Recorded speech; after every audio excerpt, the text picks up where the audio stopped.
What's going on, guys? Welcome to episode 7 of the Fallen for Film podcast. I am your host, Ryan O'Toole, and episode 7, that is crazy to believe. And as you can see, this is our first video format of the podcast. All the past episodes have been all audio.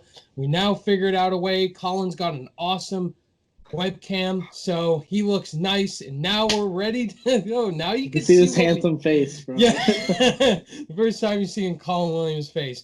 Anyway, guys, welcome to episode 7. We got a long episode coming your guys' way. We got so much movie news to dive into today, but before we get into all of that, Colin, how are you doing, man? I'm doing good. I'm so pumped. I texted you. I got the original trilogy, the Can you send me the link? Send me the link to that. it was I got, if you guys don't know, I did a Blu-ray haul recently, so you can check that on my channel. But I recently got a despecialized version of the original Star Wars trilogy.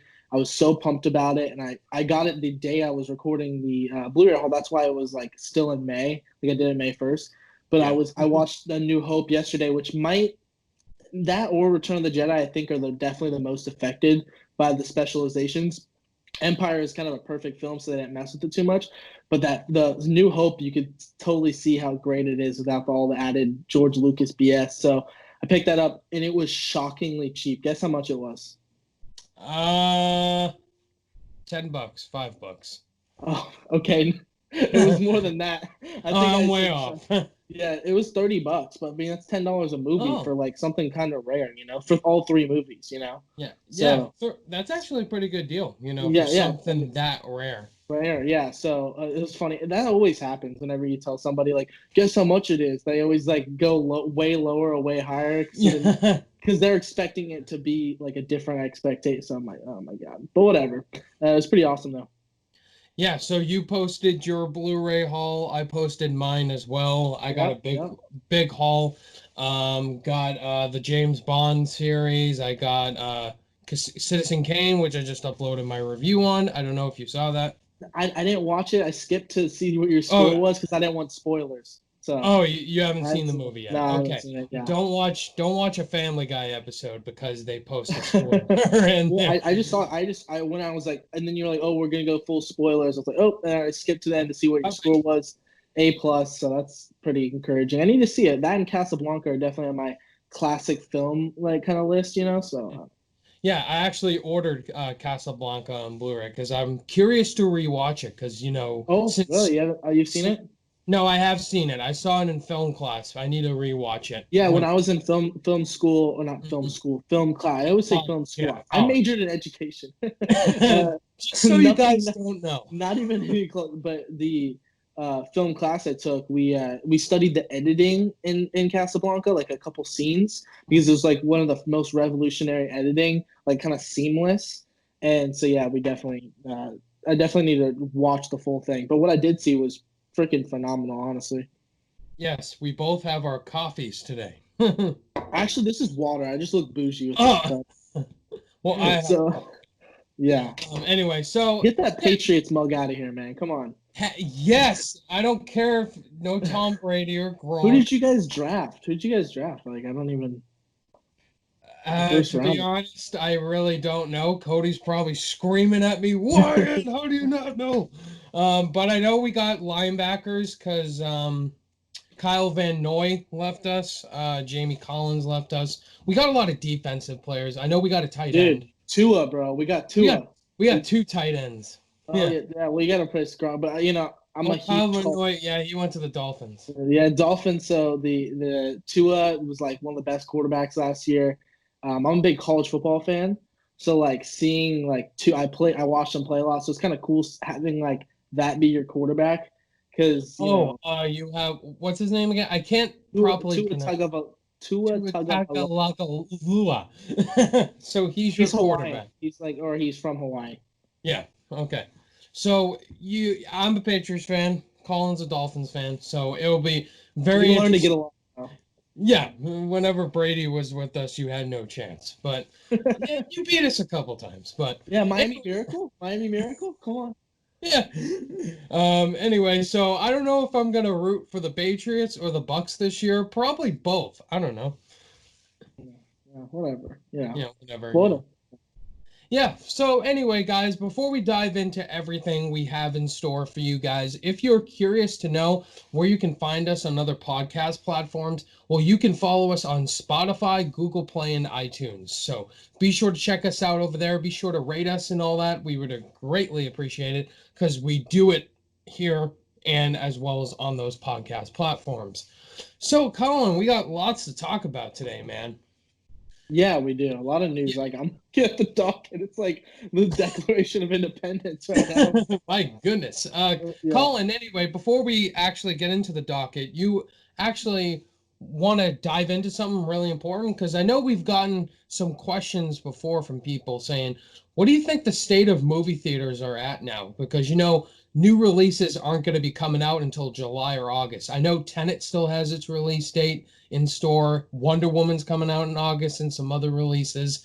So a great question we got asked is, what movies do you think movie theaters could play in the theater? Could they bring back a lot of classic films from the past? What were you thinking, Colin? The one that comes to mind for me is Jurassic Park. I want to see Jurassic Park, like the original Jurassic Park. And IMAX. Like that is Jurassic Park is a good one. Back to the Future, Indiana Jones, just like all the classic films. I would love to see.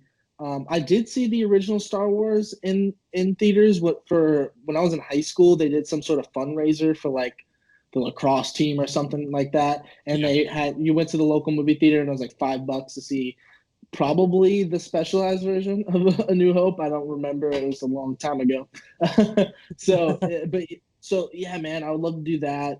Maybe even Casablanca and Citizen Kane, like we were talking about. But I thought it was just an interesting thing that we could talk about, like kind of off the top with movies that we would like to see, like before, because they got to show something because it's going to be a while, even if they open up in this, COVID-19, everything's out, we're good to go, and then we can watch, these movies. But there's not going to be anything out quite yet until July with Tenet, or was it June?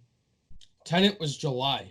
July. So so that we gotta. I just think it'd be fun. What if they did like an MCU marathon or something? Yeah, I feel that'd like be awesome. Fun. So watch Infinity War and Endgame back to back. IMAX, I don't know. Yeah, in IMAX. I love to see Inception in IMAX. I never saw Inception in theaters, so yeah, that'd be awesome. Yeah, 2001: A Space Odyssey is the one I want to see in IMAX theater because that movie looks amazing. Avatar, even though I don't love that movie, Avatar, yeah, that'd be a good one. Maybe just a lot of classic films from the past that we haven't seen on the big screen. That would be super awesome. I'm sure they will, because what else is going to play, like you said? Yeah, so right on. Yeah, so anyway, Colin, let's jump into our first topic today. It's more movie release dates delays. What do you expect? So yesterday, Lionsgate announced some new release dates or delays for certain movies. So Antebellum is the first one that I saw. And Antebellum was coming out this year, I remember, in August. And it was coming out a week after Wonder Woman, August 21st, 2020. August 21st, 2020. So Antebellum, that's coming out then. I don't know if you've heard of that. What even is it? It's a horror movie. Horror? I knew it. I was going to say, it sounds horror-y. It's Janelle Monáe in the horror movie. So that's coming out August 21st, 2020. And then we got more delays from them. John Wick Chapter 4 will now release May 27th, 2022. Spiral, the new film in the Saw franchise with Chris Rock and Samuel L. Jackson, that is coming out now next year, May 21st, 2021. And The Hitman's Wife's Bodyguard. That's the Hitman's Bodyguard sequel with Ryan Reynolds and Samuel L. Jackson. Hitman's Wife's Bodyguard. Sam Jackson, motherfucker, more movies are getting delayed, man.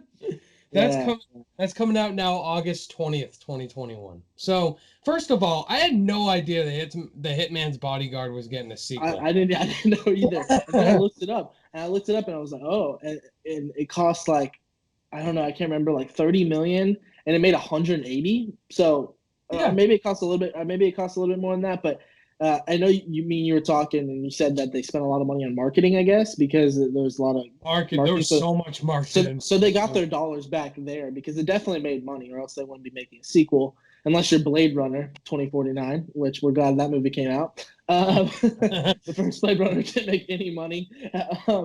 But Nope. even Dune too. Dune, the 1984 film, made like no money either, and like now it's like this big blockbuster film. Hopefully, Denis Villeneuve, please make Please, money on that. we need another MCU Lord of the Rings Yeah, series. Yeah. yeah. So I don't even know where I was going with this, but yeah, I didn't even know that film was coming out. The one that bums me out, of course, is John Wick 4. I mean, Yeah. that's kind of like the film, like that's kind of the action franchise of like the last like 10 years. You know, Yeah, and like V1. I think Spiral took its place. The new Yeah, Saw film. So yeah. yeah, we Oh, haven't yeah. Chris Rock, yeah, and Sam Jackson in a new Saw film.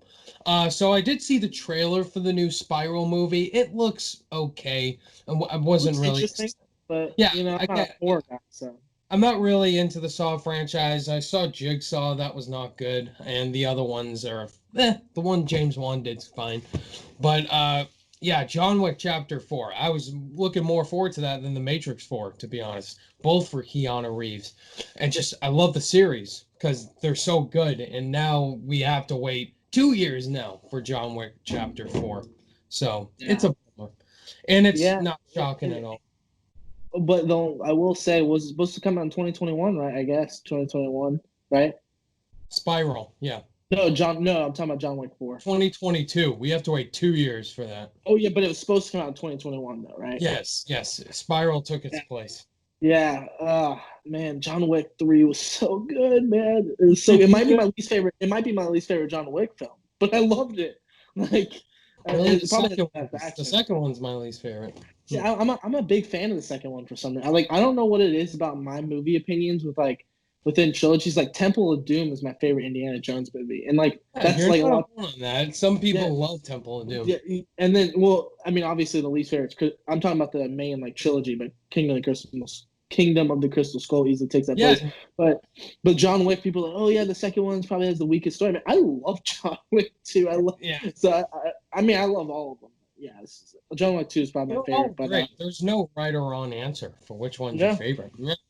So anyway, not shocking at all that we have to wait for these movies. Lionsgate just had to join the group of the people club. to join the club, delaying their movies. So sucks we have to wait, and yeah, we'll Yeah, just we gotta have get to the do it. ball rolling. We just announce it and go. We go. Yep. We Drunk. more movie delays. Yeah. So anyway, so our next piece of movie news is I'm like, what the hell is this? So so Twitter blew up over this. Sony has officially revealed the title of their shared Spider-Man universe with Marvel.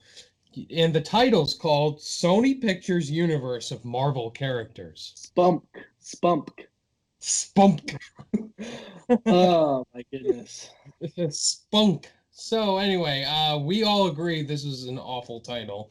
I'm like, what weird timing for this piece of news to even come out. I know. And Yeah. yeah, and they No one called was their asking for it. Yeah, it was like no one was asking for this. Also, Venom 2, Let There Be Carnage. Like, who's part of the marketing for these Sony Spider-Man movies? Whoever they are, they should have been fired long ago. And I'm not just complaining with the titles. I'm talking about their Blu-ray releases with the artworks for certain oh, steelbooks. dude, the Spider-Man Homecoming and Spider-Man Far From Home, like Steelbooks.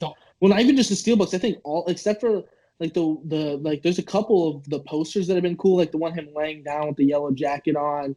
There's some cool ones with, but Yeah, then they had the ones where like the where it's big Tony Stark's head and him like weird. It looks really odd the artwork that they come out with the posters too. So Sony's done some really cool things, but I'm not a big fan of the Homecoming and Far From Home marketing poster. Oh, the one with him, Nick Fury, and Mysterio. That one looks really weird. yeah, There's like a triangle in the back. that That looks I don't. bad. It looks like a PS2 game or a GameCube Yeah, of it. yeah, yeah. Yeah. So So whoever's part of these marketing crews should be fired. Like, what is this? The titles for these movies, and so overall, when I just saw this piece of news, I'm like, Well, let's No. talk about the title because we were kind of talking. I mean, what is it? Okay, so the Sony Pictures universe of Marvel character. Why not just name it the Spider-Verse or the Sony-verse? Yeah, Spider-Verse. Yeah. It's got a nice ring to it, or the Spider SCU, Spider Cinematic Universe. I don't think that sounds bad. I mean, that's fine. But this Yeah. sounds so clunky. Sony Pictures Universe of Marvel characters. That sounds weird. I That just think sounds, it doesn't roll off the tongue. Yeah, I think a third grader could come up with a better title than these people, for sure. Yeah. It just feels very lazy, just putting in So the on the nose. Like, but and yeah, that's almost kind of what we want in certain aspects. Like Marvel Cinematic Universe is very on the nose. But this almost felt like too specific. You know what I mean? It's like yeah. overly specific. It's like, calm down. Like, Calm down here, Sony. Like, yeah. what are you trying to do here? And just in general, the Sony universe, nothing's really impressing me. The Venom movies didn't impress me. Spider-Verse is really the only one that has really impressed me. I'm looking more forward to that. Well, Then what about the? I know this is a lot of MCU stuff, but what about Far From Home and Homecoming? Right? How big are you on the MCU Spider-Man? Because Sony does have an involvement in it. yeah, I wasn't high on Homecoming. I thought it was good. Yeah, I do love Far From Home though. I thought that was yeah, way better yeah. than Homecoming. So, Yeah, Homecoming is to Tony say Stark Jr. yeah, Tony Stark Jr. Yeah. Even if Far From Home flirts with that idea a little bit more, but finally moves away from that at least a little Exactly. bit. So Yeah, at least it has Jake Gyllenhaal in it. So yeah, my yeah, favorite actor, one of your favorite yeah, actors too, right? yep, Mysterio. Yep. So overall, this piece of news Weird has news. just made me Yeah. laugh. I needed a little bit of a laugh. And it doesn't matter. It's not going to make the movies any better, like Mhm. at all, or any worse at all. It doesn't affect it. So I do want to preface what we're saying and kind of speak for both of us there. It doesn't really matter, but it's just kind of like you had one job, you know, You have one job. you had one job, and it's to That's make the a episode good. title. Yeah, you had one job. I You like had that. one job, Sony. You had one job, and it's just weird news. Nothing like offensive, but just kind of weird. Yeah, very weird news, especially what's happening now. Just okay, let's just reveal this new universe name. Yeah, So just came out of nowhere too. It's not like we were asking for it whatsoever, but yeah. whatever. All right. So anyway, let's go to our next main topic and let's talk some Academy Awards, shall we? So the last time the Academy Awards were on, Parasite won Best Picture, which was the best picture winner for me personally in a while. But anyway, the Academy Awards have made an announcement most recently. Obviously, with what's going on with COVID and stuff like that, movie theaters are shut down. They came out with an announcement saying the Academy Awards will consider films that didn't play in theaters, stream and service movies as part of their ceremony and effect for the awards this year. So apparently the Oscars are happening this year some way. They're going to try to Oh, make it happen. So they're including a stream and service movie. So there's a high chance Extraction could get some buzz for the Oscars this year. I don't. It could, but I don't think it will. But go ahead. Sorry. Yeah, we still have Netflix movies that are Oscar films. So anyway, they also made a change to their best sound editing and best sound mixing categories, and they just combined it into one best sound category, That makes which is sense. fine. That makes sense for me because every time I do an Oscar nominations predictions, I'm like, They okay, did go what's to different people this time, though. 1917 and Ford v Ferrari won the two categories. They didn't yeah, go to the same person, yeah, same movie. I'm totally fine with it going to the best sound category. That makes more sense and it's not as confusing. So anyway, well, what's your take overall on the Academy Awards? You're not real. Are you high into the Academy stuff? And are So I you? mean, I'm not a big for a while. I'm not a huge Hollywood guy, if I'm being honest. I don't like being preached to. A lot of the Oscars is these people going up there for it's supposed to be Going? 45 seconds, but they're going there for 2 minutes just to tell them about Yeah, they're all going these like woke. Yeah, going woke, and it's whatever. I mean, it is their moment to shine. It doesn't affect me whatsoever, but it's kind of just like what whatever. yeah, The more I get older, the less I kind of care about that. But then at the same time, uh, I was never. If I'm going to be honest, I was never much of an Oscar like watcher because I always loved movies, but I never watched Oscar level movies. Like when A Shape of Water and stuff like these are getting nominated, I wasn't really watching these movies. I started a YouTube channel around like the time, so I was able to see a lot of I saw every Best Picture nominee except for Little Women at the time it was released that they were the nominees. Then I saw Little Women after it got nominated, and so then by the time the ceremony happened, I'd seen all of the Best Picture nominees. And then guess what? Little Women had to be my favorite film. So it could have been some recency bias, but I've seen a lot of them. So I guess I was really into it last year. My Oscar reaction video is the most popular video on my channel. I have almost 8,000 views. Yeah, so I have almost 8,000 views. And that whole ceremony was pretty predictable outside of the Parasite stuff. I think we knew Parasite would do well, but I think Parasite stole a lot of 1917's thunder last year. I was shocked. Like I knew Parasite was gonna win certain categories, but I wasn't expecting it to win Best Director and Best Picture both. I am kind of disappointed that Sam Mendes didn't win the Best Director. I would have given it to him, but hey, Bong Joon-ho absolutely deserved it. Parasite is a flawless film. Yeah, and it was one of those things where the Academy Awards, most people have kind of the general public have kind of been pushed away from it. But I think last year did a great job of picking movies that people watched. Honestly, this was one of the best years in film. But they were like even the year before that, 2018, there was some movies that people watched, but it was more appeasing them rather than let's pick great movies that actually deserve to be as Best Picture nominees, and people watched it. Not like it says in 2018 it was Black Panther and a Bohemian Rhapsody. Movies that people really liked, the audience liked. And then something like Vice, which is political, so that gets nominated because it talks about political. Black Klansman, which is political, but that deserved to be nominated. Yeah, The Star is Born's a crowd pleaser. Black Klansman probably deserved to be nominated despite it being political. Black Klansman's amazing. So I guess what so then this year, 2019, or I guess last year, we had films like Little Women and Parasite and Ford v Ferrari and Once Upon a Time in Hollywood, 1917, movies that deserve to be nominated, some more than others, sure, but people saw. So I think we're in the right direction for Oscar films in the future, or Oscar ceremonies in the future, and I think doing stuff like the best sound instead of these two different categories. One is going to shorten the Oscar ceremony because it is too long. And it shows that they're trying to be innovative in a way to make it more appeasing towards for the audience. Again, that's my long-winded answer. What's your take on it?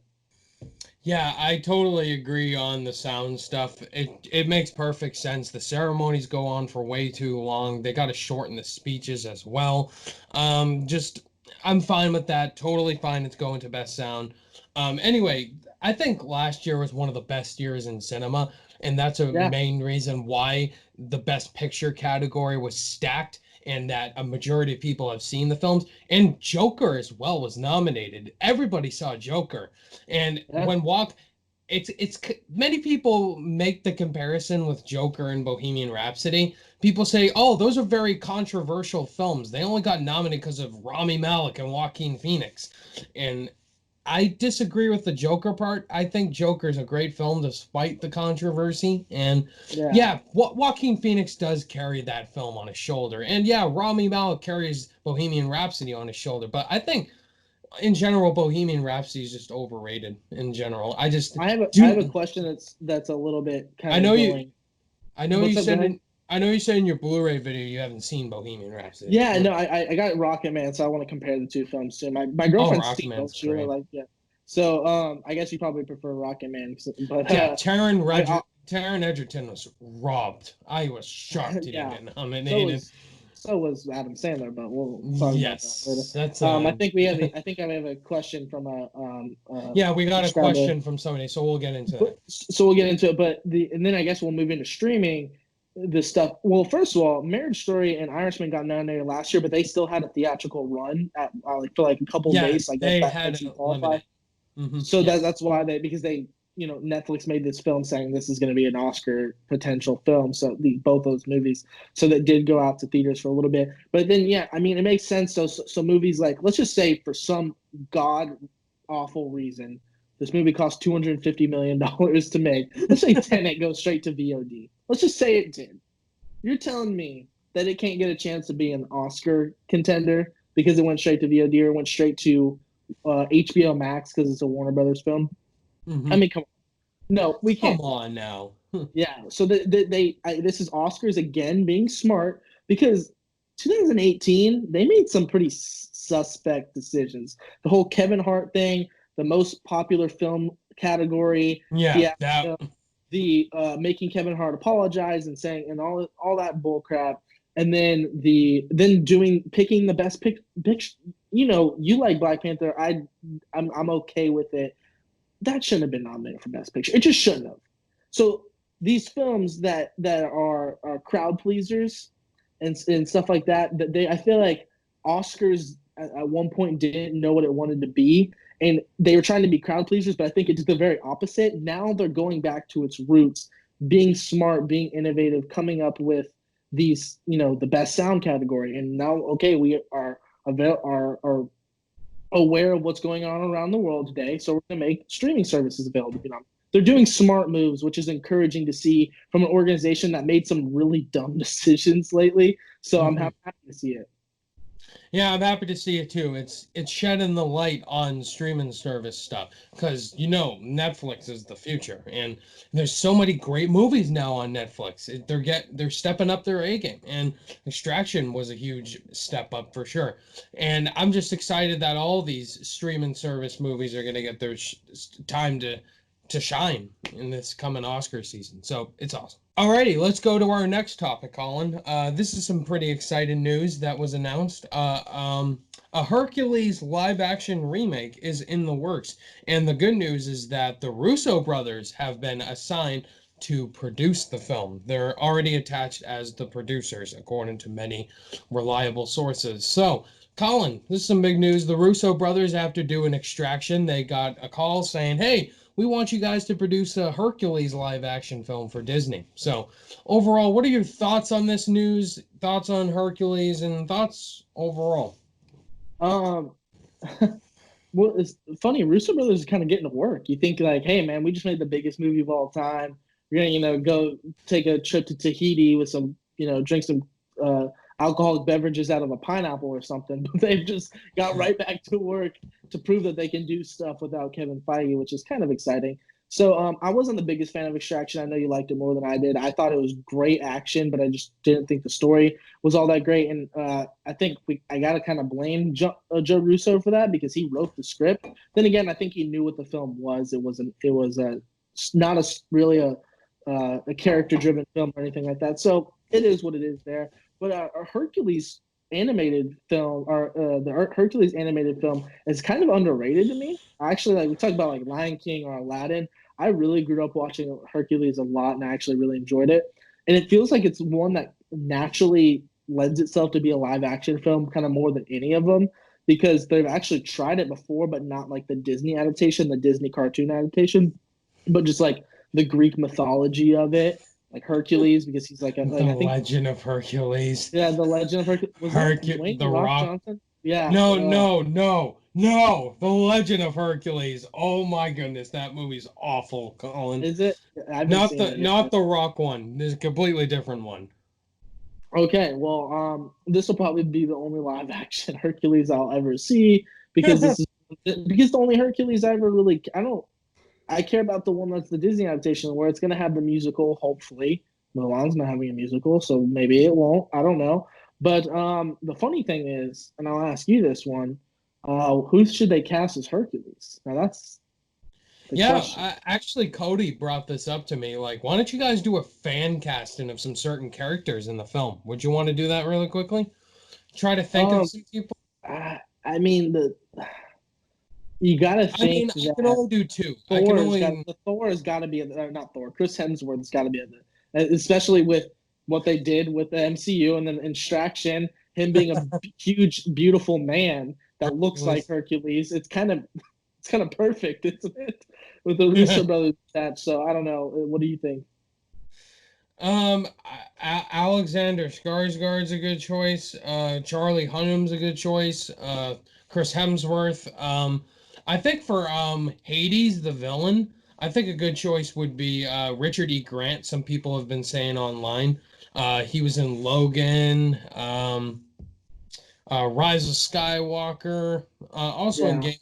He was also in a little role in Game of Thrones, but I think the film that really showed his acting ability was Can You Ever Forgive Me with Melissa McCarthy. People saying he'd be a really good choice for playing a live action Hades. And some other actors in there I think could do a good job.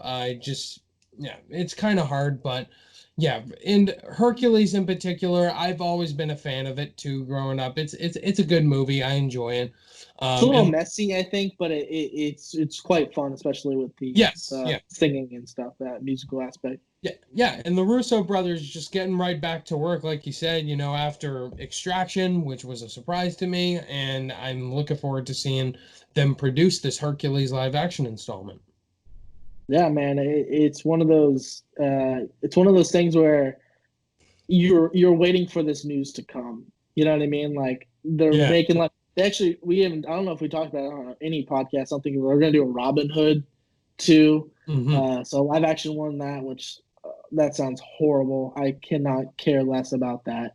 But Hercules actually sounds okay. It sounds okay. I was kind of on board with these I mean, they started off strong with, let's just say, Jungle Book is kind of where this all started. Jungle Book was awesome. And then you get to Lion King, and you're like, Aladdin's still up there, good. and then Lion King.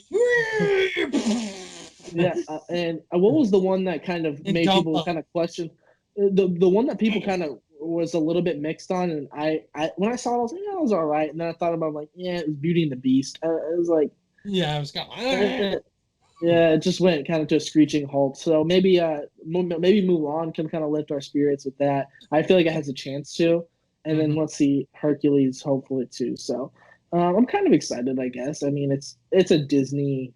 It's a Disney. Yeah, it's not surprising they're just gonna live action their previous installments, make some money off of it. I just hope they're good movies and actually do something creative with them. Yeah. Now, I know you must be a fan of this movie growing up, right? So big announcement this week on Space Jam 2. The title was announced, A New Legacy, and LeBron James himself posted on Instagram the logo for the title of Space Jam 2, A New Legacy. Now, I grew up loving Space Jam. Loved the first one with Michael Jordan. And, of course, the Looney Tunes characters. They're all coming back in this sequel. I know you got LeBron James, Anthony Davis, Kevin Durant.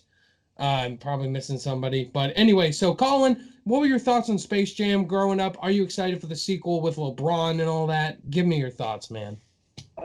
I watched it. I haven't watched since I was little. And I don't think it lends itself for me. I'm not the target audience anymore, but it was just definitely a film franchise like that. The first film, at least, that is really great when you're little to have something like that, like a mixture of a lot of times, you love sports or going outdoors and stuff like that. So that was kind of right up my alley. So I didn't watch it like on loop or anything, but I definitely enjoyed it and I watched it a decent amount of times. So I was a fan of it, and it was like kind of like obvious, like, okay, when we have a new Space Jam, LeBron James got to be like the guy. I'm a big fan of LeBron James, if I'm being honest. I don't like any of the teams he's on. Like I live in Florida, so I'm not. But like I find myself rooting for him a lot, especially after he left the Heat and he went back to Cleveland. I was like, okay, this guy's awesome. He's going back. He's gonna win his team a championship. You clearly disagree. But he's gonna win his Celtics fan. Oh yeah, that completely makes sense. But he plays for the Lakers, which is a big Celtic rival. But LeBron James, like that part where he freaking came back against Golden State 3-1 in the NBA Finals, and he's like, Cleveland, this is for you, man. I was like sobbing, man. I love LeBron James, if I'm being honest. So I'm looking forward to this movie, maybe even more than the original one, because it feels there's definitely going to be a more modern take on it. Yeah, man, LeBron's acted before. Have you seen Trainwreck? Trainwreck? Yeah, that was him and Bill Hader. movie. That was actually a really funny movie. And he also voiced a character on Smallfoot. Yeah. You seen Smallfoot? Yeah. I didn't, but I knew that he did that. Yeah, yeah. Yeah. So overall, I love the first Space Jam with Michael Jordan and all that. I need to rewatch it, of course, going into the sequel. And the Looney Tunes as well. I'm a big Looney Tunes fan. Bugs Bunny and all the characters. And it looks like it'll be a fun sequel. Sure, you got LeBron, Damian Lillard, Kevin Durant. I'm an NBA fan too, so seeing all those guys in here. So overall, the logo seems really interesting as well. I kind of like Legacy. I like that title too. Yeah. I like the title and the logo. I wish kind of looked like the original one. I'm all about nostalgia, but that looks great too. So overall, Space Jam 2, we've been hearing so much about the film. We also got a leak on what the uniforms will look like. They look just like the ones in the original. So I'm bent on nostalgia too. So overall, I'm excited to see Space Jam 2. Now, when a trailer comes out, then I'll be curious to see if it will be good. Agreed. So our next piece of news, Colin, is pretty shocking one, and it's a pretty exciting news overall. So a Transformers animated prequel film is in development with Toy Story 4 director Josh Cooley after he surprised us all and directed a surprisingly great Toy Story 4 film. So he's getting now a chance to direct an animated Transformers prequel. So Colin, what's your thoughts on this? I kind of stopped. First of all, Bumblebee did lift up my spirits, but I kind of gave up on the Transformers franchise, especially after 4, The Last Night, or what was that? 4, what's Age of Extinction? Age of Extinction. Oh my God, that theatrical experience, dude! It was like what, 2 hours and like 45 minutes, almost 3 hours. Yeah, and it was a horrible movie. Oh my! I say what you will. I like the first 3 Transformers movies. I mean, even the second one, people like hate. Huh. Even the second, I grew up watching it.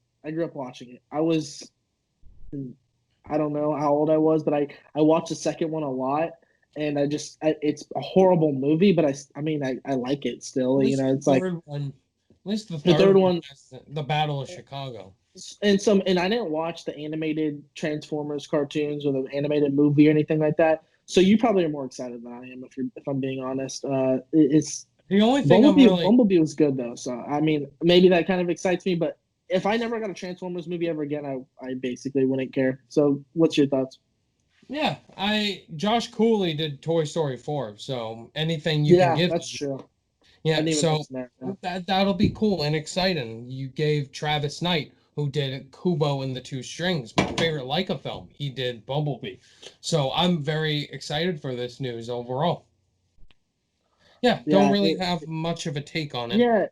Yeah, it's something that is with him involved. It kind of lifts my excitement up. So yeah, so Toy Story 4 is great. So I think with this Transformers prequel, he'll do good with.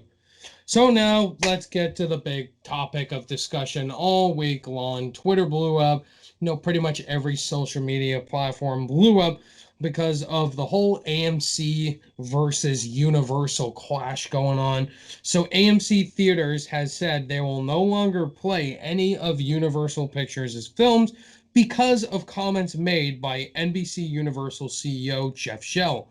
In his comments about the on-demand success of Trolls World Tour, basically he said some things that basically rubbed the wrong way of AMC, so they decided they're not going to play any of Universal's films in their theaters, which is really dumb if you ask me. I know you thought this was dumb as well. You immediately talked to me about this. So Colin, what's your thoughts on this war going on? I have a different take than I did last time. If I'm being honest, this has rarely happened. So I saw the news. I immediately screenshotted it and texted you. I said, WTF, this is the dumbest shit I've ever heard. That's what I said. But I did some research, Ryan, and we kind of do research on this podcast, but we're pretty loose, so we kind of speak from the heart a little bit. But I actually did some research into it, and I'm actually not mad at AMC for this, and I'll tell you why. So after doing some research, I found out about a little thing called the theatrical window, which basically means that the studios in the movie theaters have an agreement that the studios is going to put the movie into the movie theaters and it's going to stay in the theaters for that 90 days. And then once those 90 days are up, they can renegotiate with a lot of times popular movies. They can stay longer, renegotiate, or they can the studios can release their films and then put it to streaming, to Netflix, to rent, to Blu-ray, and then it can make revenue elsewhere outside of the movie theaters. So as soon as Universal said, oh, we'd be interested in doing both VOD and movies that go straight to theaters at the same time, they automatically break that contract. They automatically disqualify themselves from abiding by those rules that, hey, we're going to put a movie out in the theaters and it's going to stay there, because it's going to hurt AMC. Because if you're putting, let's say, Trolls World Tour, let's say just magically the theaters are open, and Trolls World Tour open on VOD and in the theaters at the same time. Let's say half the money came from the theaters and half of it came from VOD. That's half the money that AMC could have made that Universal took advantage of them because it's easier to do the VOD thing. They're paying these distributors like iTunes or Amazon Prime, these things that you rent those services on, less money. So I guess overall my take was, at first, was like, this is the dumbest thing I ever heard. But AMC is going to get murdered if they, and it sucks because, Jurassic Park, the Fast and Furious franchise, Fast 9. Yeah, Fast 9, these are big movies that are going to make AMC a lot of money. But if Universal can't respect on their end, they got to play ball. So I think a lot of theaters, and we saw Regal kind of say stuff, but then they backed out from it. We can see other theater chains, and immediately the CEO of Universal kind of was like, with the tail between his legs, was like, oh, I kind of know we'll do, they're acting like maybe they won't do that anymore and stuff. So I think they just he said a dumb comment, and I think this is all going to blow over and everything's going to be fine. Universal is going to play in AMC theaters. So I don't think it's going to last. No. Yeah, I don't think it's going to last. They can't, because I think what they need to realize is AMC or just any theater needs Universal in these studios, and the studios need AMC in these other movie theaters. That's as simple as that. So that's my take on it. So it kind of changed. Yeah, overall, I immediately was like, what's going on here? Why are they doing this? But the reasons you explained kind of do make sense as well. AMC could definitely really take a huge toll on this. I don't think it's going to fall through. This could just be like a 1 month or 2 month type of thing, and then it'll just blow over like it never happened. Because, yeah, we still got, Jurassic World and Fast and Furious 9, all these movies coming up. So they need to make money somehow. So overall, and if you don't have AMC in your theaters, like AMC's a big it's a big AMC's theater chain. So if Universal's like, we don't have that, then that's gonna hurt them as well. So they need to play ball and stop acting like babies. Yeah, it's the biggest theater chain, I think, AMC, for sure. Yep. So in North America. Yeah, both sides, they gotta work on this. So yeah. Anyway, so that is our thoughts on the AMC stuff. It's a lot, for sure, when I first saw it. So anyway, Colin, let's transition to our favorite topic for sure, discussing our underrated and overrated picks of the week. So Colin, let's start with the overrated first. So Colin, what's your overrated? I think we have the same opinion on this film, which is good. We disagree a lot, but it's funny. We disagree a lot, but we have like the same top 10 favorite movies. We have like a lot of similar picks, but we disagree a lot. But I think we're gonna agree on that one. And it's a film that it's a little bit mixed. It is a little bit mixed, but the people that love this movie call it a masterpiece. And then if you don't like this movie, they just say you don't get it. And I don't think that's true at all. I genuinely think it misses on a lot of its themes, and that's Midsummer. I'm not a fan of this movie. And I'll just let you kind of your thoughts before I go on. I wouldn't say it's really overrated, because I think people are divided on this movie. Yeah, that's what I was saying. But the people that do love it think it's a masterpiece. That's why I think it's overrated. Yeah, but anyway, I think this movie is not that great of a film. I think it's very flawed. Besides Florence Pugh, she's easily the best part of the film. Yeah, But yeah. pretty much every story element in here, nothing really made sense to me overall. Didn't have that heart, that emotion to it like Hereditary did. It had a story I could follow, but the story in here felt really hollow. The characters I didn't root for pretty much. And it just felt like Ari Aster just playing his type of style and just doing the typical, A24 type of route. But at least with Hereditary, it had like a story with grief and characters I resonated with, drama I resonated with. But in here, I just didn't really resonate with any character. But I didn't Florence Pugh, resonate. So, besides her character, besides and I think Florence they had Pugh, I think they had some decent ambition, and the cinematography is beautiful. I think it looks great, that's easily but the best part. Yeah. yeah, that was easily the best part. But I was just more that whole when he got in the bear, I was like, I'm done. The I'm Wicker done. Man. The Wicker I was Man. my stomach was just turned inside out, dude. I was disgusted with what I was watching, and I Yeah. don't get offended, and I wasn't offended by it, but I was just like, Yeah. this isn't for me.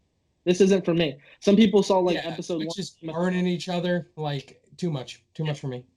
Some people saw episode one of Game of Thrones when Bran gets thrown out the window. Like, yeah, this show isn't for me. That's what Yep, this. I'm done. Yeah, Yeah, yep. that's the thing with Midsommar when the end of the film. And so I was like, yeah, it's. I understand why people love it. I'm not there, and maybe it's not fair to call it overrated, but again, the people that love it, and that's why I think it's overrated. So that's my pick. Yeah, I agree with you completely. I love Florence Pugh though; she's great. Yeah, great. All right, so my overrated pick of the week. This is an interesting one. So my overrated pick is a film that was a big Oscar contender back in the day. It's from Richard Linklater. When I just praise the School of Rock, I'm actually not really praising his masterpiece, according to a lot of people, Boyhood. Oh my god! I was like, don't say it, don't say it. Oh Yeah, my yeah. god, dude! Why I do completely people love this disagree. movie? Boyhood is so overrated, dude. No, it's Dude, I, yes, I what? was waiting for this. I was Oh waiting for my! you to. Oh, go. I, Just speak, man. Speak before I yell at you. So this movie, it's about a boy, a 12-year journey. It took 12 years to make this You movie, gotta which is respect that. it's You gotta easily the respect. best part of it. So this is a similar critique I have with Birdman. I think Birdman is overrated because the only Really? thing it has going for it is the cinematography, the one take aspect. But with this film, the thing that's going for it is the 12-year long filmmaking of this movie. That is the only like mind-blowing thing I found from this film. But regardless, the story was just not interesting to me at all. It's about a young boy. I didn't really think the young boy was that impressive in here. The character he was His acting playing. was okay. Yeah, I Easily the kind of agree with best, that. easily the best performance was Patricia Arquette. She was great in this Yeah, film. yeah, she was great. Yeah, And Ethan Hawke as well. But Ethan Hawke was great. the boy in here, Eller Coltrane, is that his name? Yeah. I haven't seen him pop up in anything but this movie, No, but no. yeah, Richard He was spending Richard 12 years in one movie, so so 12 years making the movie, you definitely see the growth of the boy. You see just his childhood, him growing up into a teenager and a young man, going to college, going away. And it's pretty much a, a real life film. And the just didn't really hook me, didn't really interest me. I boring to know you? Is that what? no, it was kind of boring to me in the second act and all. And I've only seen it once and See, I think didn't. it's a masterpiece. If I'm being honest, I think it's Yeah, a world some people say class. it's a masterpiece. I'm like, I'm not there. I'm definitely not there. But Yeah, I respect this. I'm surprised because you love. I thought you liked Richard Linklater. I mean, School of it Rock is so good, dude. and Dazed and Confused is a masterpiece in my opinion too. It's great too. I just Uh, think out of all of Richard Linklater's films and Oscar films, this is definitely one of the most overrated in my opinion. Next to Birdman, for sure. Boyhood, don't understand why it got all the love it got. Whiplash should have won more awards than that damn movie. well, okay, I will say with Boyhood though, is I was able to be so riveted by these scenes of him just it just felt so relatable. I don't know what You know what I because noticed with you, his journey. Colin? What's I that? think you love coming of age films. This is Oh definitely yeah, oh age. yeah. That's not a surprise. You're not listening to a hot take at all. I'm very well known by Yeah. not really maybe the internet or anything, but like in my family and stuff. I love like Stand By Me, Dazed and Confused. I I love like the '80s Is Richard Linklater movies. one? Yeah, he's one of your favorite filmmakers, right? Richard Linklater, or is he? He is, and we're going to talk about him later on a couple questions some fans asked us. So Okay. I will get it. So it's kind of funny you mentioned this, and it's really funny you mentioned it because it's another thing we're going to be talking about for one of our main topics for a thing we do every single week. So it's kind of funny that you brought him up, and it's funny because I completely disagree, but I respect your opinion, and it's the thing that's like, Boyhood is just so like, I love coming of age films because they especially with Richard Linklater, how he does it is there's no this big grand thing that happens that's super melodramatic like you see in these like CW shows or something like that, like Riverdale or something stupid like that, or it's so authentic, and I just loved Boyhood. It completely blown away by it. And it was a thing that was kind of close to my heart too because my brother doesn't watch a lot of movies, and we watched that movie for the first time together, and me and him were both blown away. So really, a film that really is close to me. I love Boyhood. Yeah, I'm glad you do love it because I know a lot of my friends don't like it or don't love it. But yeah, so that's my take on it. Colin, so now let's go to underrated. I'm curious to see your pick here. Yeah, this is a film I've talked about very briefly. I believe in like maybe our debut episode. It's a film I think you have not seen, and it's maybe not underrated in the sense that the people that see it really like it. It is a hit for the people that see it, but it's a coming kind of a coming of age film. But it's actually you see a lot of things from adult perspectives as well, and it's the one of the funniest movies of all time in my opinion. A brilliant film, which is funny enough. You know how we got asked, like I think on the last podcast, of directors that have directed masterpieces and terrible movies. Do you remember that question?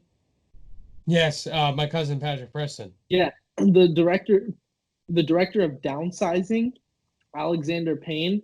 That's an F movie in my opinion. I hate Downsizing, but a I movie didn't that see he it. did direct, a movie that he did Nebraska, direct, that is a masterpiece is Nebraska. no Election. Oh, I thought you were Election. saying Nebraska. Oh, No, Election. Have you seen it? You haven't seen it, right? I have not. I have How not. much do you know about it? Have you heard about it much, or? I've heard some things, but we want to brief my mind on it. So basically, it's about this just high. Well, first of all, it's stars Matthew Broderick, I believe is Matthew Broderick. yeah, Matthew Broderick, of course, Ferris, and it's if you look at it as a sequel to Ferris Bueller's Day Off, I think it really benefits because it's fair. It's basically Ferris who's older, probably like 15 years older, and now he's a teacher. If you look at it that way, I think you can really get a kick out of it. And he's a teacher that he loves teaching these students. And you know me, I'm a teacher, so I can connect with that too. And Yeah. so he's able to connect with these students and stuff like that. And it's kind of him narrating his observation of these different high school seniors, and there's an election coming up, and this one like know-it-all played by Reese Witherspoon is basically going unopposed, like she's basically going to win the thing, and he kind of something about her bothers him, so he encourages a couple of other students to run against her, and it becomes this big election thing. It's absolutely hilarious. The scenes in here are so funny, and it becomes kind of a scandal in certain aspects. There's great dramatic aspects, so it has all the coming of age stuff that we love, and I love especially. But then you see a lot of it from the teacher's perspective, and I'm telling you, like even like the ending of this film, there's so many parts of it that are literally just brilliant. Like it's actually like a masterpiece when you think about like the visual jokes in the film, where she's always talking about like there's a scene where like she talks about I believe like Coca-Cola a couple times, and then the entire film, the teacher drinks Pepsi the entire movie even though and it's just like stuff like that. Just like Yeah. with this movie, it's like so many visual jokes, obviously, actual dialogue that's so funny. I cannot recommend this movie enough. You have to see it. It's hilarious. All right, that's a great pick, man. So my underrated pick is actually I think for Cameron Crowe as a director, he's a really great director. I feel like not enough people talk about this movie like they used to. That's Say Anything. Yeah, say anything. That's a good I movie. saw it. That's a film I saw in film class in college. I love that movie. It's so good. I think for Cameron Crowe, that's one of his best films, and it's just a great love story. I love Joan Cusack in there. He was really great in it, and I just love the radio scene. Just it's so I used to iconic. have that. I used to have that poster of him holding the radio. Yeah, The radio, gave it to yeah. my girlfriend. I don't know where it went. Somewhere around here. I don't know. Yeah, So, and it's just, I thought it had a great ending as well, and just the romance in there really worked for me, and the story all around just really got to me in general, and it's a film that really affected me too. So say how anything. like this growing up watching it or? No, I saw it in film class, and I just was Oh yeah, really yeah, yeah. enjoying the film, and I thought this film was really good. So Good pick, man. That's a yeah, good that's movie. my yeah.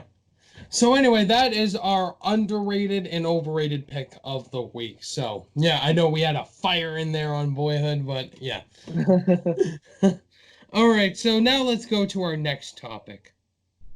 And it is a favorite topic of mine. Now we're going to answer some fan submitted questions. We got some good questions this week from our fans. Thank you guys so much for submitting questions, as always, over on the social media pages. So our first question, Colin, comes on Twitter from Jacoby Porter, who posts questions all the time. He asked four questions for us. What are performances you are still pissed that the Academy ignored? So we were talking about this. Okay, All right, I know we're gonna both say of two. them.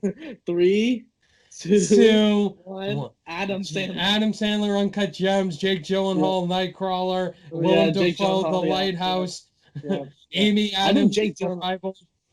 Jake Gyllenhaal, the Nightcrawler, is It, it's a crime. Like they should be put in jail for not putting him in yeah, there. they should be arrested for not nominating Jake Gyllenhaal. Willem Dafoe for The Lighthouse. I know you weren't crazy about The Lighthouse, but you got to admit Willem Dafoe Yeah, deserved yeah, yeah, yeah. nomination.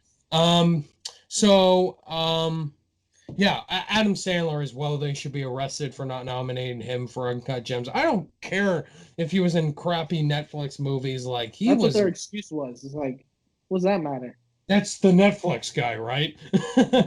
So anyway, yeah, Amy Adams as well for Arrival. That was a shocking one that I was blown away she wasn't She's so nominated. good. That's probably her best performance. Exactly, yeah. And it's just shocking. Those are definitely the ones that come to our mind. So, Yeah, yeah. his next question is, what is a movie that you knew from the first scene you were gonna love it? This is a great question. A Baby Driver. I saw that opening car Yeah, sequence and I was like, great I'm sold. opening. I'm sold. That's one that comes to mind. What about you? Deadpool, Guardians of the Galaxy, those opening scenes were fantastic. I knew I was gonna love them. Just seeing I'm trying to think of any Deadpool. other ones. Oh, I'm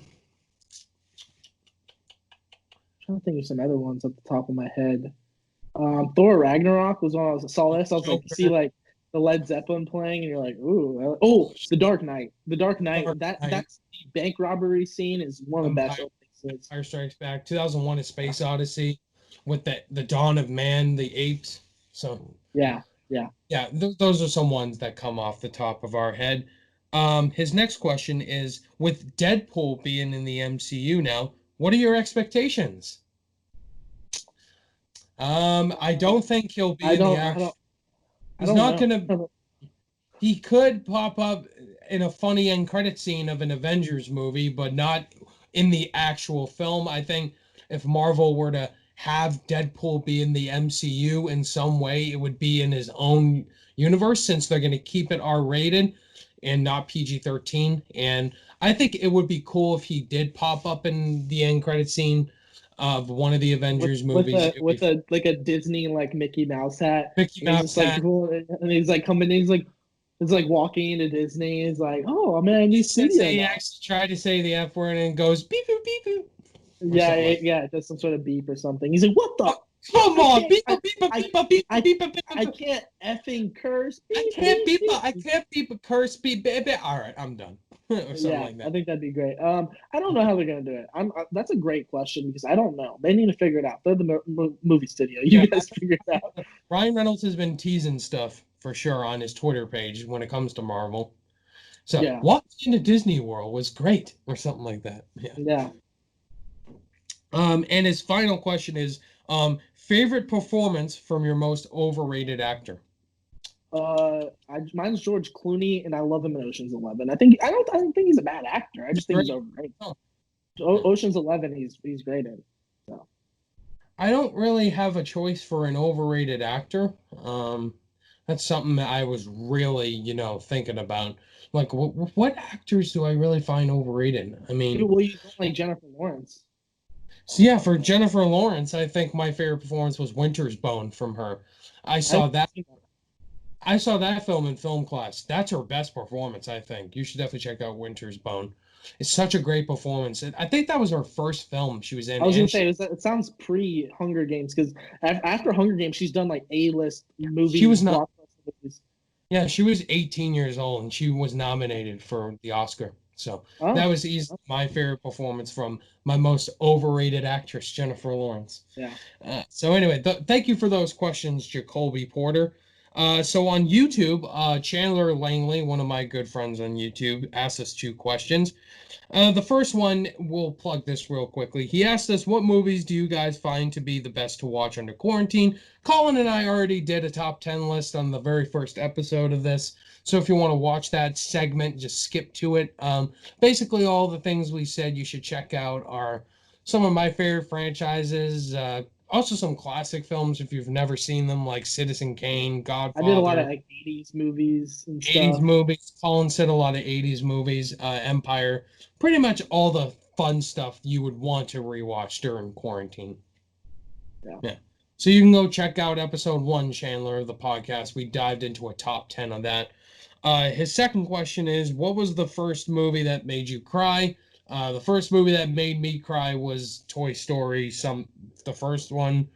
No, Lion King. Lion King, easily. I was With gonna say Lion King, and then I mean Lion King, but it's hard to say. Like when I was younger, it's kind of hard to like remember Lion King. And then honestly, I probably cry in more movies than I do now than I was when I was little because crap stuff means more to me now. I'm an adult, so I've said this before. Wonder and the Perks of Being a Wallflower. I don't know what it is about those movies. I cannot stop crying the entire. It'd be like the way things are edited. I'm crying. I'm like I don't know what's happening. I don't know why I'm getting waterworks.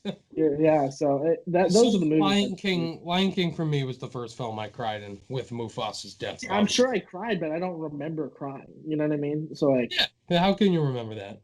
yeah. So Um, so so this question from Jordan Sweet on YouTube is, who is the most underrated director working today? I have my so pick. yeah. I this is good. I said Richard Linklater. I said Richard Linklater. Is he So, underrated? I mean, is he regarded as like a Nolan or a Tarantino or a Spielberg or a I David know Fincher? there's some Probably diehard not. Linklater fans. Yeah. There are, but I'm to me like Richard Linklater is probably the most fun director as far as just like relax. He's like makes just hanging out kind of just chill movies that are hilarious, Seen the so Before well written. trilogy? I have not seen the Before trilogy. I have not, heard good because things. I know I haven't. people have been talking about those movies. We need to see that. But I think I think the Safdie brothers are. They directed two great movies that haven't Yeah, got they're really coming up now. recognition. Yeah. Greta Gerwig, but both of her films have been nominated and stuff. But I I have mean, not like a lot of people. Lady Bird and Little Women, I love. And then Rob Reiner, I really like him. He obviously did some classic films. So like he's done some classic films, but I just don't think he's regarded as like a Tarantino or a Spielberg or a Nolan right now. So I really like his filmography too. Gavin O'Connor for me easily. Yeah, Warrior, The Way Back, The Accountant, and I Miracle. haven't seen The Accountant. Is The Accountant good? It's great, dude. I have it on Blu-ray. Yeah. It was super underrated too. No one really saw it. I was a little disappointed with The Way Back though. I know you're really high on it. Oh, I was it was expecting so good. I was expecting a full-on sports movie, and I didn't get that. So I was kind of like, so if I watch it again, knowing it's more of a Ben Affleck drama dealing with his alcoholism, I think I'll like it more. But like, I was just excited to see him like get his team pumped up and get to know these characters and the part of the Yeah. team, and that's not really what it was. So I got to see it again with that. Did you see mindset. Hoosiers? Let me guess. You saw Hoosiers, right? And basically thought it was a new Hoosiers. No, I haven't seen Hoosiers. No. Oh, I thought you saw Hoosiers. They're like, this is just Hoosiers, but 2020 style. No, But yeah, no. I love the way back, dude. I think Ben Affleck's the front runner for the See, Oscar right now. I haven't even you gave it like a 5-star rating, I think, and like I saw it on Ben Letterboxd, uh, Ben Affleck and gave the best performance in there, without a doubt. uh, yeah, he did good, but I like still The Invisible Man is the best film of the year for me, and I only gave it 4 out of 5 stars, so I still have that kind of, I still haven't seen that freaking And then master Elizabeth, film yet. yeah, and Elizabeth Moss is the front runner for Best Actress so far. Yeah, so far, not So much competition. Yeah, so for the final question is from the Liam Rush Show on YouTube. What is your favorite year in film? We were just, talking about Yeah, 2019 being a great year. I think for me, 2014 or 1994. 2014 was good. 1990, what, four? You said 1994? Yeah, that's a Yeah, great. you got Forrest Gump, Pulp Fiction, Shawshank Redemption. 99 I really like. You got Election, you got Fight Club, you Matrix. got American Beauty. The Um, Matrix. 2012, you've got The Perks of Being a Wallflower, you got Avengers. 2013, you got Prisoners, Wolf of Wall Street, Man of Steel. Yeah, I'm gonna have to What go was with. another? 12 Years a Slave. Did you say that?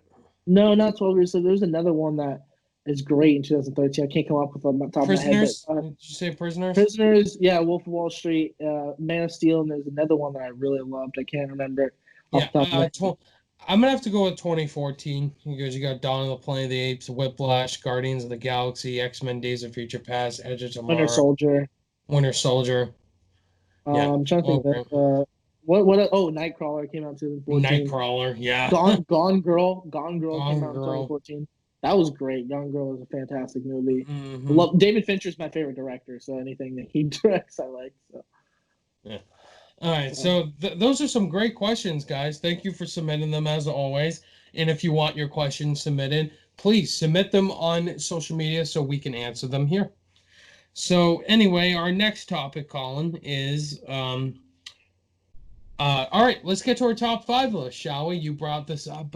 So our top five list this week, guys, is our favorite MCU moments because Avengers Infinity War and Endgame's anniversaries has just surpassed. And so we wanted to talk about MCU, do a top five of that. So, Colin, do you want me to go first? I'll go Go first. first, man. Yeah, go first. I Yeah. want to go first. All right. So, top five MCU moments. Let me pull up my list. Yeah. Hmm. I didn't even make a list. I just can come up with them off the top of my head, because there's so many good ones, Exactly. I was able. I kind of already knew, like, okay, this is it. You know what I mean? So. Yeah, so my number five is the two best, badass moments from Infinity War and Endgame. Thor entering Wakanda and Infinity War and Cap wielding Mjolnir in Endgame. Those are just two, We're crowd gonna have a lot pleasing of the moments. same ones for sure. Yeah. We're gonna have the same ones. This is just be so predictable. So Thor entering Wakanda Infinity War was definitely the highlight moment from that movie for sure. Just Thor, everybody agrees Thor was at his most badassery in Oh, Infinity War when he was in his suit and he had Stormbreaker and with Rocket and Teenage Groot. It's Groot like, was on. Oh, so good. yeah, bring me Thanos. And Okay, I got a question. What was how did your theater react to it? Because we saw an well, IMAX and my theater went fucking bananas yeah, when that happened. me too. Yeah, my theater It went was bananas too. the music starts playing, and I'll just say it. That's mine for number five. I'll just say Thor landing Wakanda. You kind of looped in the Captain Captain America America lifting with millionaire. Mjolnir. I got that in a different one, but I will just talk about Thor right now. When he comes in, it's like dun, dun, Dun, dun, dun, dun, dun, dun, dun, dun. dun, dun, dun, dun. It's like, Dun, oh, dun, dun, oh my! dun. Just the score I comes in like at the right Endgame. time. I like Endgame probably more than Infinity War. It's really I agree. close, but Thor, that was such an epic moment, That was Thor's best moment for sure. and the part where just like the whole scene where he's like a new haircut and he's like, I've seen you copy my beard, and he's like, You oh, see, this is my friend Tree. He's I'm like, Groot. I'm Groot. I I am, am Steve I am Rogers. Steve Rogers. And it's just so great. And then that whole moment, just the score. But like my theater lost their mind that moment, and then when Captain America gets revealed in Infinity War, it's like da da da. Everyone freaked out when that Everyone happened too. flipped out. Like Yeah. it was like an hour into the movie and we hadn't seen Captain America yet, so everyone's like, "Where is he?" It was like probably like 45 minutes in the movie. Yeah, so when I reviewed Infinity War, I pretty much said there were MVPs in Infinity War. One was Doctor Strange, of course. Doctor Strange had a lot of great moments in there, and it made me love the character. And Thor was the biggest MVP. He had the best moment in that movie, and he was the most badass out of all the characters in there. Obviously, after losing Loki and losing his mom and his dad, he pretty much has hate towards Thanos. But in Endgame, I think Cap was the MVP next to Iron Man. Captain America had like some of the best moments in Endgame, man. He had the best moments in like even in like besides the first Avengers. I'm like, so biased. In Age of Ultron, yeah, so am I. But in Age of Ultron, from on, he had like the best moments in all the Avengers movies, except for Infinity War because he was put to the sideline. So I guess maybe but like him in Age of Ultron even had like probably had like the best lines in that movie. Like the line where I'm sorry, go ahead. Yeah, I won't have the speculation with him lifting the hammer just a smidge. Like, I think he was worthy in that moment. But everything with, Bucky and Winter Soldier and just him not really want to embarrass Thor, I think he was worthy back in Age of Ultron. And then just to the moment of him being worthy and just, the Mjolnir rising up from the sand and then going to Captain America. Did you know it was going to happen when you see it? Did you think Thor was lifting it? Like, what did you think was happening? I was like, that's going to Captain America. So did I. I jumped up in the theater. I was like, oh my God. Oh my God. Everybody stood up there like, ah. Me and my girlfriend, first of all, I saw it with a group of friends and we took up the entire row for Endgame. Yeah. So I guess we're just talking about. I guess we're talking about the hammer now because that's both on our top 5.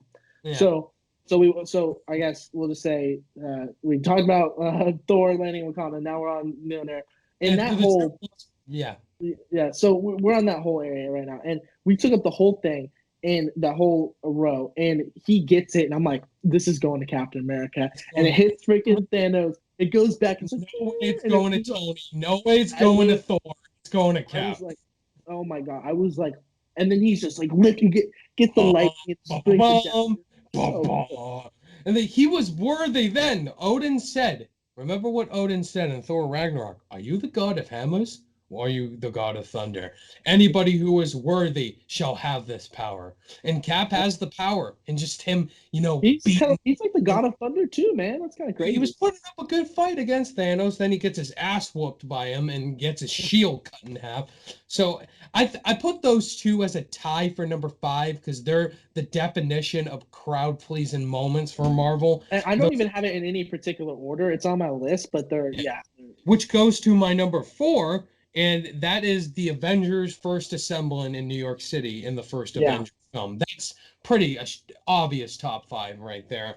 Just seeing the Avengers come together for the very first time. We've been waiting to see Iron Man, Cap, Thor, and Hulk and Black Widow all come together for the first time in New York City. The circle shot, there, the 360 Alan Silvestri score. Like you said, I'm shocked Alan Silvestri is not one. You know what I don't understand is, Alan Silvestri, he every Marvel movie he's done the score, they're easily all the best scores. Exactly. Like even Captain America, the first Captain America, and then you don't have him in Age of Ultron, which, spoiler alert, it's the weakest score. The whole their whole Avengers Assemble moment in Age of Ultron, the music does not work in that scene whatsoever. But then in all the other ones, it's fantastic. And like you said, it's so good in the first Avengers. Yeah, he also did First Avenger, and then Henry Jackman came in and did Winter Soldier and Civil War. And I think Alan Silvestri, I agree, he composes the best MCU scores. Just hearing his score in New York when the Avengers are assembling, it's awesome. Like the circular shot, the alien, the Hulk basically taking the aliens down, Cap giving the orders to the attack. It's so great, so great. Well, I will say this. I think I didn't. This is an extent. My number 4 is an extension of what you had. It's kind of the start of that circle shot when they finally do assemble, and it's the scene where Hulk says, "I'm always angry," and he just turns in and hits it, and the Avengers theme is playing because then it leads up to the moment you're talking about. So it's kind of an extension of that same scene, but that's whole scene where he's like, "That's my secret cap." First of all, we haven't gotten an awesome Hulk, anything as good as we did in the first Avengers. They kind of neglected him in the past 2 Avengers movies, which I'm not a big fan of. I like Professor Hulk, but he got no cool action scenes at all.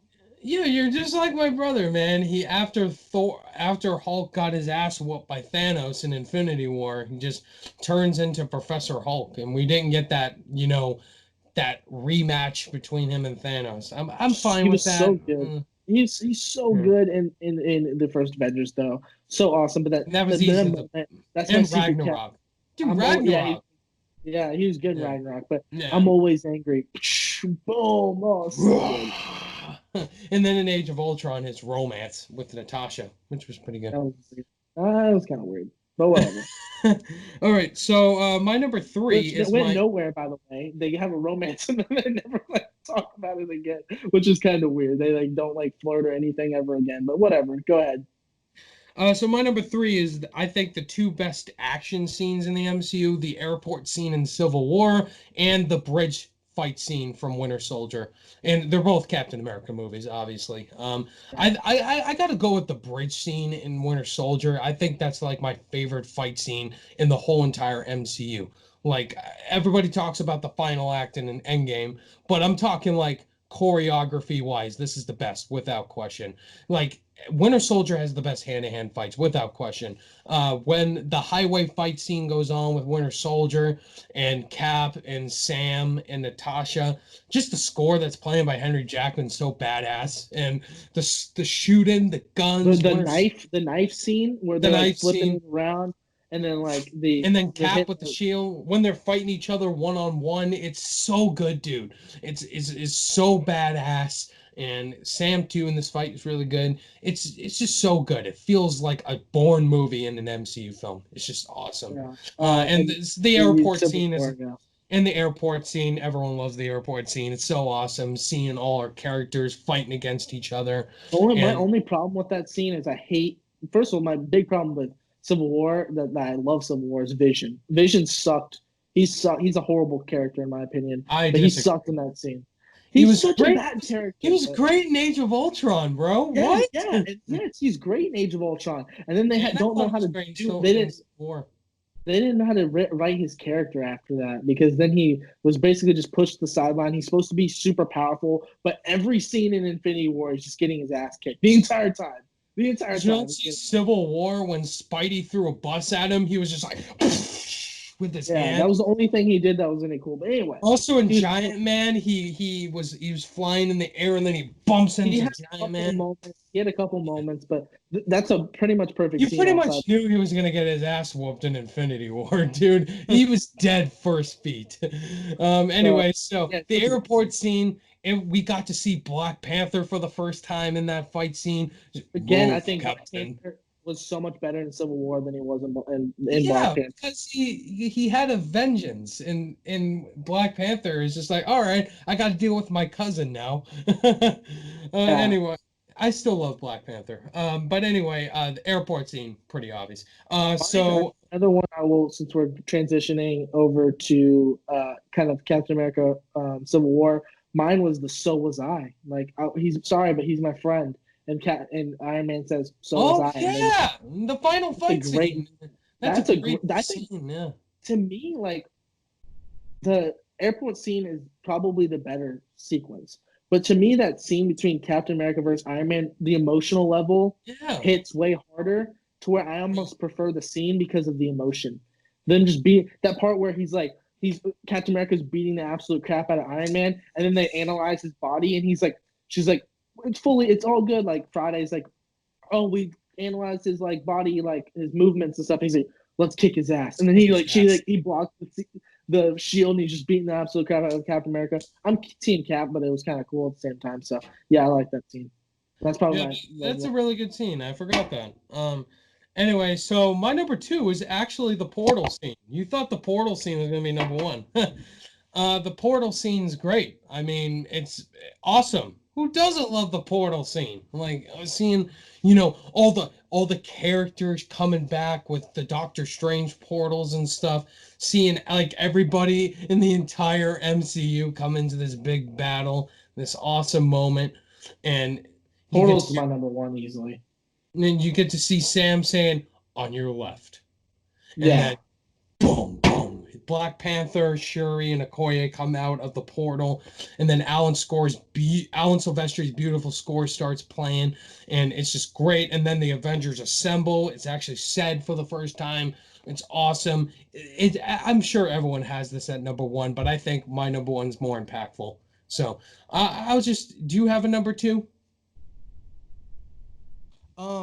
My last one that I still have yet to mention is the portal sequence. I think that's just the Alan Silvestri score when the whole just the whole thing, that how it just I'm sobbing.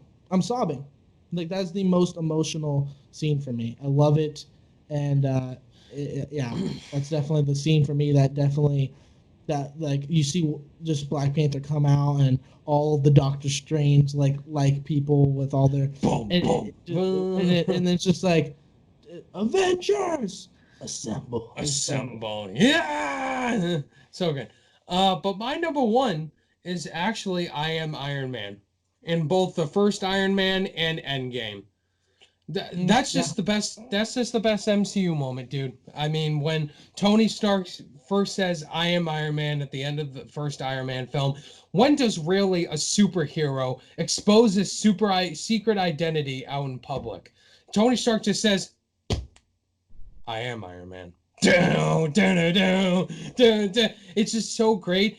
And the fact I actually like the I am Iron Man moment in Iron Man more than in Endgame, because it was more fitting in Iron Man. In Endgame, it's a little bit more fan servicey. I think it's more fan servicey in Endgame, but I do disagree. Because Robert Downey Jr. himself added the I am Iron Man moment, because something was going to be said completely different in Endgame. But then in Endgame, once Tony Stark is sacrificing his life for the whole entire world, he basically, Thanos just says, "I am inevitable." It doesn't work. And then he just says, "I am Iron Man." Boom! Like, that just has so much resonance to me. And then just the beautiful score starts playing, because the heroes finally win, but we realize we lost Tony Stark. He sacrifices his life. Like, culminating the whole entire Marvel Cinematic Universe has been this one quote, "I am Iron Man." It started it all off with the first Iron Man, and then it closed off the Infinity Saga. "I am Iron Man" closed out Tony Stark's storyline. To me, that's just more powerful. The portal scene is definitely the best fan service. It's like Marvel has built this great universe, and just to have that big fan service moment, it felt earned. The entire Endgame felt like a fulfilled promise. When the Iron Man came out, and then to a certain extent the Avengers, it was like they can do this. This is what comic book movies can be. And then this one was just the promise that we are going to make a cinematic universe. It's going to have 1 million characters, and it's going to be awesome. And it was lived up to the hype. And I think that's. And every fan service moment in that film felt earned. The portal scene felt earned. The I am Iron Man moment felt Iron earned. Man and Tony, I'm sorry, Iron Man and Spider-Man hugging, because Spider-Man didn't get hugged in Homecoming. Yes. Just like little things like that. Freaking Black Panther saying Clint after saying like "I don't care" in Civil War. He didn't care what Clint's name was, and then in Endgame's like "Clint, bring it to me." So and that's why. And that's why I don't like Rise of Skywalker at all, because they just add these moments in last second with Ray and freaking Ben Solo kissing, like nothing. They tried an effect. Yeah. They tried doing that end game where like bringing in the cavalry. Yeah, bringing in our guys versus your guys. Let's see. I'm like, where were these people in? Where were these people in Last Jedi? Who are these people? Yeah, and it's not like in Endgame it made sense because they were dead. That's why they came back. They were dusted. Yeah. So yeah, so that's why I love Endgame. Just the I am Iron Man moment. It just felt earned because it started the Infinity Saga and ended it. So that's my favorite MCU movie, without a doubt. Yes. Yeah, Infinity War is my number two. I have Infinity War, Endgame, Infinity War, and Civil War is my top three. for sure. And then Thor Ragnarok, and then probably the first Avengers. Yeah. All right, so that was our top 5 MCU moments, Colin. So now let's go to our. Before we close out the show, we got to do our movie quotes of the week. So, Colin, I'm going to kick this off with you. What's your movie quote of the week, sir? So we talked about this man, Richard Linklater, I know, on this podcast. So this is a quote from one of his movies, and I think it's such an iconic quote. I've seen this movie twice in 1 week. I'm obsessed with this movie. I love it. That's what I love about these high school girls. I get older, they stay the same age. The same age. Yes, Matthew McConaughey in Dazed and Confused. I think it is Dazed and Confused is a masterpiece. In my opinion, it's funny. There's so many like different like intricacies of like how natural everything feels. Like there's even like a side joke in the film about everyone trying to call shotgun and just like little things like that. And I just think Matthew McConaughey's character is so well written with knowing very little about him. You know that he's kind of just this kind of bum that hangs out with younger people, works for the city, and just super laid back, cool guy. Another quote, I guess I'll put in a second quote, where he walks. Where Mitch gets in the car with Matthew McConaughey's character in Pink, and he's like, "You got a joint, man?" And the guy's like, "Nah." And he's like, "That'd be a lot cooler if you did." It's such a great quote. So I put those two together. Just all of Matthew McConaughey's quotes in Dazed and Confused are golden. So that's my quote. Dazed and Confused I've seen twice in just 1 week. I love the movie. It's one of my favorite movies of all time for sure. And maybe not my favorite Linklater film, but second place for sure. Is School of Rock your favorite? I don't know. It's hard. It's hard. Yeah. So my movie quote is actually from a film I watched for the first time this week. That is Citizen Kane. I have the review out. And basically I picked up the most iconic quotes from the film, basically. He says, "No, I guess Rosebud is just a piece in a jigsaw puzzle. A missing piece." Definitely the most iconic quote from that film. And then I think this quote's very powerful from when I watched the film. "You know, Mr. Bernstein, if I hadn't been very rich, I might have been a really great man." And if you watch the movie, then you would know what that quote really I think that's a good quote, yeah. Yes, so, yeah. Those are my quotes, and that does it, guys, for episode 7 of the Fallen for Film podcast. Wow, I thought this would go on for almost 2 hours, but we did this in 90 minutes. Yeah, man, we did. Yeah, so anyway, that was episode 7, guys. Yeah, we had a very fun time, as always, doing this, and that was a great episode. So anyway, Colin, I know we got some exciting things coming up for episode 8. We're going to have our good pal Griffin Schiller from Film Speak as our guest for next week. Did he confirm it to you? Did you guys talk? Yes. Yeah, we're good? Okay, we're good. He's coming on the pod. We announced it already. So yes, so look forward to Griffin coming on next week. And Colin, before we close out this week's show, do you have any final announcements? Also, tell our fans where you can find you on social media and what's coming out on your channel this week. Yeah, you can find me on Twitter at Colin Williams MR. You can follow me on Instagram at Colin Williams Reviews. If you want my first initial reaction to every movie I ever see, new or old, rewatching, seeing it for the first time, whatever, I can be watching like literally anything. C Williams 991 on Letterboxd. And then what else I got on my channel? I got actually, speaking of Griffin, we are, I believe on Monday, we had to push it back. We were doing Deadpool versus Birds of Prey. We're going to be doing that video soon. And then recently, Ryan and I did a video together, The School of Rock. If you have not seen that one, check that out. So that was a lot of fun to do. We did the School of Rock movie review, and we basically just gushed about the movie the entire time. As far as the future goes, it's kind of just the Deadpool versus Birds of Prey, and I'll come up with something down the road. So I got nothing too crazy with that. So yeah, check me out on my social media, and then subscribe to my YouTube channel at Colin Williams. Just look me up there. It's a guy talking about movies that looks like me, and yeah, check me out. It could be awesome. Yes, Colin's links are always in the description below. So anyway, guys, that's going to do it for episode 7. Thank you guys so much for listening in. If you watch this on YouTube, thank you very much. Once again, you can find us on other podcast platforms, on Google Play, Spotify, and iTunes. Be sure to go follow us over there. And next week's episode, look forward to it with Griffin Schiller from FilmSpeak. And for me, myself, what's coming out on my channel this week, I actually got 3 videos pretty much coming out this week. Let me just pull this up. So anyway, for reviews this week, I have a classic review and an anniversary review dropping this week. That is for Ridley Scott's classic Gladiator. Its 20th anniversary is coming out this Tuesday, with Russell Crowe and Joaquin Phoenix. Look forward to that review coming out. And I also got a top 10 list since I did my top 10 favorite movie villains. I will now be doing the opposite, top 10 favorite heroes in films. So look forward to that. And also, Damien Chazelle's Netflix series, The Eddie, also comes out on Friday. So really? I shall be. What's that about? Yeah, it's a music series on Netflix. Wow, really? Damien Chazelle, a music thing? Damien Chazelle. So I saw Whiplash for the first time, guys. I know people were giving me crap. Oh yeah. What were your thoughts? Easily jumped into my top favorite movies of all time. Yeah. The best edited movie I've ever seen. Without a doubt, yes. So look forward to my review for The Eddie coming out this weekend. That's going to do it, guys, for episode 7. Thank you so much for tuning in, and we shall see you in the next episode. Bye-bye.